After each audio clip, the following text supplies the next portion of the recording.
Sans même le savoir, tu es peut-être radical et extrémiste. Oui, tu crois être quelqu'un de normal et pourtant dans tes choix, ton mode de vie, ton alimentation ou ta croyance, tu es dans des extrêmes. Observe ce trait. Il est composé de deux parties extrêmes. D'un côté, le trop, et de l'autre côté, le peu. Si tu te goinfres de fast-food et de sucreries, sache que tu es dans l'extrême trop. Si tu te prives d'alimentation, sache que tu es dans l'extrême peu. Si tu ne passes ton temps à ne penser par amour qu'à ton conjoint ou à ta conjointe, sache que tu es dans l'extrême trop.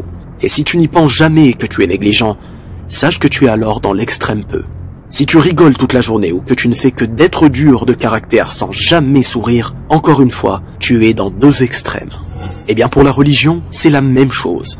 Il se peut que tu sois négligent envers ton Créateur, que tu ne fasses pas tes prières, que tu consommes des choses illicites ou que tu passes trop de temps sur des choses qui ne te seront que très peu profitables, tu seras alors dans ce cas dans l'extrême peu.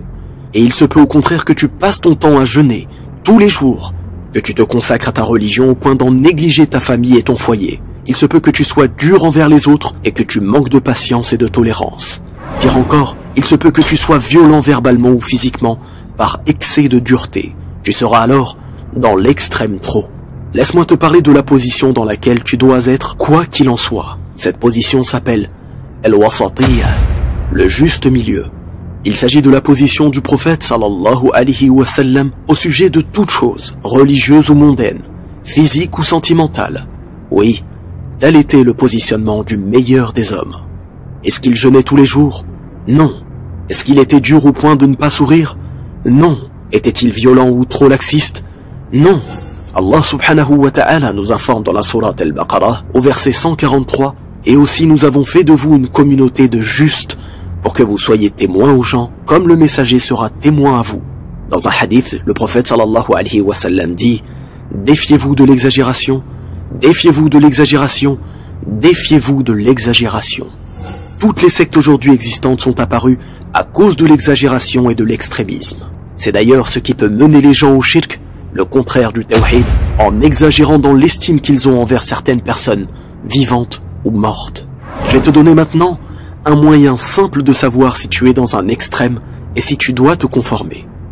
Allah subhanahu wa ta'ala nous dit dans la sourate Al-Imran, au verset 7, « C'est lui qui a fait descendre sur toi le livre. » Il s'y trouve des versets sans équivoque, qui sont la base du livre, et d'autres versets qui peuvent prêter à interprétations diverses. Tu vas te dire, mais en quoi ce verset peut-il m'aider? Eh bien, écoute la suite de ce verset. Les gens donc qui ont au cœur une inclinaison vers l'égarement mettent l'accent sur les versets à équivoque. En bref, si une personne a une inclinaison vers l'égarement, c'est bien souvent synonyme d'exagération et d'extrémisme dans le cœur. Ainsi, cette personne met l'accent sur ce qui peut prêter à interprétations diverses sans rechercher des preuves et choisit ce qui l'arrange pour se rassurer, au lieu de choisir ce qui pourrait être le plus juste vis-à-vis de son Créateur. Alors, reviens au juste milieu. Adopte ce mode de vie au quotidien et tu verras que ta vie changera. Tu n'auras plus à prendre de décisions extrêmes. Tu sauras qu'un juste milieu existe en toute chose. Avant de finir, fais bien attention. Sache que bien souvent les personnes voulant sortir d'une extrême légèreté, c'est-à-dire une vie de débauche, veulent vite effacer leur passé et adopter la religion en étant d'une extrême dureté. Et ceci sans même passer par le juste milieu. Alors, sois patient. Sois tolérant avec ceux qui n'ont pas encore eu l'occasion de changer. Invoque pour eux et ne les critique pas. Et aie à cœur d'être constamment dans un juste milieu. Wallahu a'lam. Barakallahu fikum. Wassalam.